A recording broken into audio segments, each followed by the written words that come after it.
वर्तमान में लगभग सभी अखबारों की सुर्खी बनी हुई है और सुर्खी ये है कि अगले 40 दिनों में भारत के अंदर कोविड वेव आ सकती है। अगले 40 दिनों में भारत के लिए क्रूशियल कंडीशन हो सकती है, ऐसा हेल्थ मिनिस्ट्री सोर्सेज का कहना है। और ये जो सोर्सेज शब्द है ना, ये बिल्कुल वैसे ही है जैसे कि हम अपनी लाइन के पीछे एक्सक्लेमेटरी मार्क लगा देते हैं कि फिल इन द ब्लैंक्स है, कंप्लीट कर लेना, संभावनाएं हैं।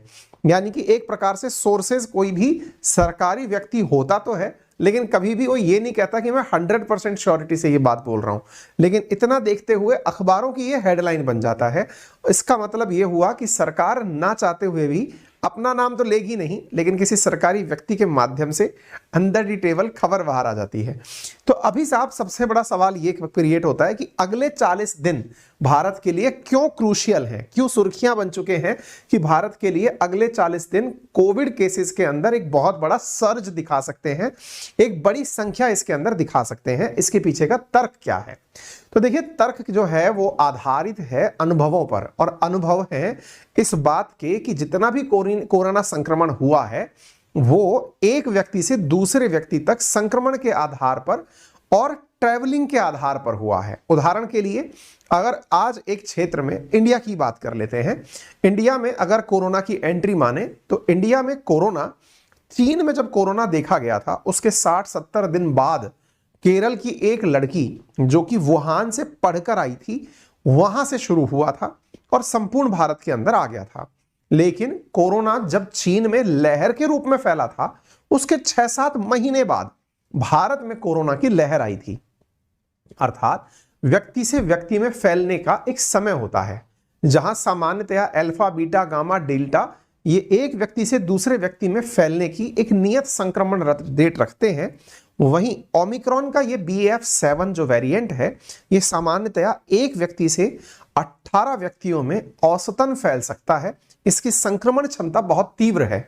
यही कारण है कि जो अन्य वेरिएंट्स के प्रसार का जो क्रम था उससे कहीं तीव्र अपेक्षा इस वेरिएंट की जा रही है। अब थोड़ा घटना को विस्तार से भी पढ़ लेते हैं। चीन और दुनिया में कई देश ऐसे हैं जहां पर तेजी से कोरोना का संक्रमण फैल रहा है, जिसके चलते सरकार और विदेश के जो देश हैं वो भी फिलहाल के लिए अलर्ट मोड पर चले गए हैं। ऐसी स्थिति में यह मानते हुए कि यदि संक्रमण जिस तरह से फिलहाल वर्तमान में चीन में देखा जा रहा है, अगर वैसा ही हुआ और जिस तरह से दुनिया के लोग इधर से उधर आ रहे हैं, तो सिंपल सी कैलकुलेशन है कि आने वाले 40 दिन में भारत के अंदर संक्रमण की दर तीव्र हो सकती है और बहुत बड़ा भारत के अंदर भी कोविड का सर्ज देखने को मिल सकता है। अगेन ये रिपोर्ट्स की बात है, ना तो कोई मंत्री ये बात बोल रहा है, लेकिन समाचार पत्रों की हेडलाइन जरूर बन गई हैं। अब ऐसी हेडलाइंस कैसे आ जाती हैं नहीं पता, लेकिन हमने आपको वो हेडलाइन पढ़ के सुना दी है। आगे बढ़ते हैं। अब जिस तरह की वर्तमान में सरकार तैयारी कर रही है, उन तैयारियों से इस हेडलाइन को थोड़ा बैकिंग मिलता है, यानी कि सरकार की बातों को और थोड़ा प्रभावी तरीके से समझने का आसान तरीका लगता है। कैसे? आप देखें कि सरकार की तरफ से जो मनसुख मांडविया जी हैं, देश के स्वास्थ्य मंत्री जो हैं, वो मेडिसिन के क्षेत्र में कि भाई कितनी ज्यादा मेडिसिन हमारे पास उपलब्ध है, इनकी पूरी तरीके से जांच पड़ताल करने लगे हुए हैं। यानी देश के अंदर वर्तमान में स्टॉक अवेलेबिलिटी कि मेडिसिन हमारे पास कितनी है, क्या उनकी प्रोडक्शन करने की संभावनाएं हैं, इन सब बातों को लेकर के वो अपने समकक्ष अधिकारियों से या अन्य राज्य के जो उनके विभाग के अधिकारियों से और अन्य राज्य में उनके जो पद पर बैठे हुए व्यक्ति हैं, उन सबसे बातचीत करके आश्वस्त हो रहे हैं। गवर्नमेंट ने फिलहाल के लिए कहा है कि हम अपने द्वारा कोविड के अंदर जितने भी प्रोडक्ट्स इस्तेमाल में होते हैं उनके एक्सपोर्ट्स को कंट्रोल करने की बात कर रहे हैं, यानी मॉनिटर कर रहे हैं। उदाहरण के लिए अगर कोविड के अंदर आवश्यक है, क्या आवश्यक है? कोविड में मास्क की जरूरत है, सैनिटाइजर की जरूरत है, दवाओं की जरूरत है, तो हम अपनी जरूरतों को पूरा होते हुए भविष्य में किसी अन्य राज्य की जरूरतों को पूरा करेंगे या किसी अन्य देश की जरूरतों को पूरा करेंगे। ठीक है, प्रीवियसली ऐसा देखा गया है कि कोविड-19 की वेव जब आई थी तब इंडिया में आने में 30 से 35 दिन का समय लगा था, जब यह ईस्ट इंडिया में आई थी। ईस्ट इंडिया बोले तो ईस्ट इंडिया भारत के पूर्वी देश चीन, जापान, फिलीपींस, कंबोडिया, वियतनाम, ये देश। इन देशों में आई थी, उसके 30-40 दिन बाद भारत में देखी गई थी। यही कारण है कि मिनिस्ट्री ऑफिशियल्स जो हैं वो इस विषय पर काफी ज्यादा सतर्क हैं कि कितना दिनों में वहां पर जो फिलहाल प्रभाव देखने को मिल रहे हैं वो भारत में देखे जाएंगे। As per reports 39 international passengers फिलहाल कोविड-19 के अंदर टेस्ट करने पर पॉजिटिव पाए जा चुके हैं। आपको ज्ञात हो कि भारत ने अभी तक भी चीन से, जापान से आने वाली जो फ्लाइट्स हैं वो बंद नहीं की हैं और रैंडम चेकिंग की जा रही है। रैंडम चेकिंग से मतलब है 2% जो कुल यात्री विदेशी आ रहे हैं उनकी चेकिंग की जा रही है। 6000 में से 39 अभी तक यात्री कोरोना पॉजिटिव विदेशी मिल गए हैं, अर्थात विदेशों से लोग कोरोना लेकर भारत आ रहे हैं। आपने ये जो रिपोर्ट देखनी है कि 39 इंटरनेशनल पैसेंजर्स टेस्ट कोविड-19 पॉजिटिव इन 2 डेज, ऐसा रिपोर्ट के अंदर दावा किया गया है। Union minister, health minister Mansukh Mandaviya ji जो हैं, उन्होंने दिल्ली एयरपोर्ट पर विजिट किया और ये देखा किस तरह की फैसिलिटीज वहां पर उपलब्ध की जा रही हैं। फिलहाल के लिए रैंडम चेकिंग की जा रही है। 1 जनवरी 2023 से चीन, Hong Kong, Japan, south Korea, Singapore, Thailand आने वाले यात्रियों को पहले अपना RT-PCR टेस्ट अनिवार्य करवा दिया गया है। यात्रा से पहले उनकी रिपोर्ट एयर सुविधा पोर्टल पर अपलोड करनी कंपलसरी होगी। इसका फिर से अर्थ निकालिए।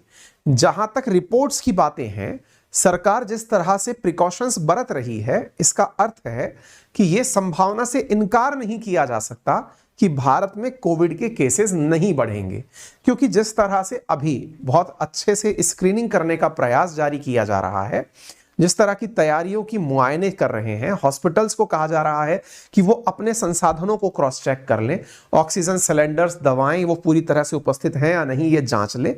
इसका मतलब है कि इस संभावना से इनकार नहीं किया जा सकता कि भविष्य के अंदर कोरोना भारत में होगा। वहीं दूसरी ओर जब सरकार से यह जाना गया कि क्या मास्क लगाना अनिवार्य कर दिया जाएगा, तो सरकार ने कहा कि अभी ऐसा कुछ भी मास्क मैंडेट लगाने जैसा नहीं है। यहां अगेन ये रिपोर्ट्स में कहा गया है। आप फिर से पूछेंगे ये रिपोर्ट्स कौन जारी करता है? बहुत एक क्लिष्ट सवाल है, ये टफ सवाल है। सरकार कभी जब अपना नाम नहीं लेती तो अपने अधिकारियों के माध्यम से बातें बुलवा देती हैं और बुलवाने के बाद उन्हें रिपोर्ट्स कह दिया जाता है। आगे बढ़ते हैं। कोविड-19 के केसेस में जहां सब कुछ देशों के अंदर ऐसी स्थिति देखी जा रही है, अब एक चीज जो यहां पर देखने को मिल रही है और वो ये है कि दुनिया भर के लोग चाइना के अंदर आ रहे इस वेरिएंट को समझने का प्रयास कर रहे हैं। जैसा मैंने आपसे कहा कि ये जो BF7 वेरिएंट है, ये बहुत तेजी से संक्रमण कर रहा है। आंकड़े हैं कि यह 16 से लेकर 18 लोगों को संक्रमित करता है। इसको तुलनात्मक रूप से कैसे समझें? अगर हम इसकी तुलना डेल्टा से करें तो यह डेल्टा से 5 गुना ज्यादा संक्रामक है।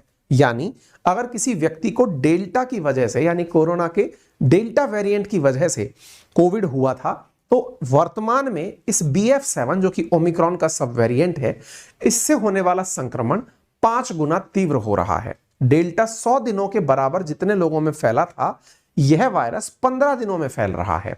यानी इसकी संक्रमण दर काफी तेज है। और सबसे खास बात इसकी यह है कि अगर कोई व्यक्ति इसके संक्रमण से ग्रसित भी है तो उस व्यक्ति को यह टेस्ट के बावजूद भी पता नहीं चल रहा है। इन दिनों जो कोविड टेस्ट कराए भी जा रहे हैं, उनमें इसकी रिपोर्ट्स भी निकलकर नहीं आ रही हैं। चीन और भारत का अब एक तुलनात्मक अध्ययन समझ लीजिए कि आफ्टर ऑल ये 40 दिन का फिगर बाहर कैसे आया। असल में चीन का पहला केस 5 जुलाई 2022 में नोटिस किया गया था। वहीं भारत का पहला केस 18 सितंबर 2022 को नोटिस किया गया। जुलाई, अगस्त, सितंबर, 5 जुलाई से 5 अगस्त, आप इस प्रकार से अंतर इनके बीच में देख सकते हैं। चीन में इस वेरिएंट की लहर 5 अगस्त को आई थी। भारत में अभी तक इसकी लहर आई नहीं है।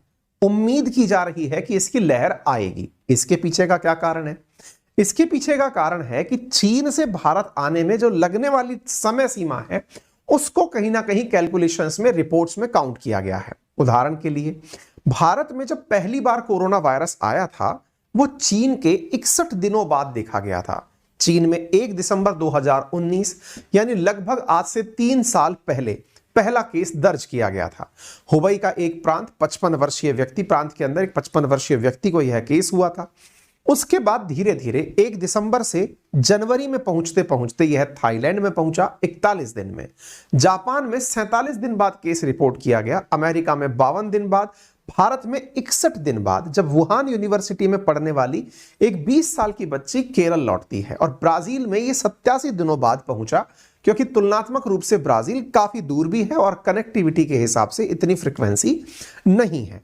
अब अगर हम बात करते हैं भारत और चीन के बीच में लहर कब कब आई, लहर में कितना अंतर आया, तो यहां पर आंकड़े हैं कि चीन में जब पहली लहर आई थी वो जनवरी अप्रैल 2020 में आई थी। फिर से देख लें आप, 1 दिसंबर 2019 को पहला केस आया, जनवरी से अप्रैल के बीच में केसेस की संख्या बढ़ने लगी और संक्रमण की संख्या चीनी आंकड़ों के हिसाब से 82,000 थी, जबकि वास्तविकता किसी को नहीं पता है।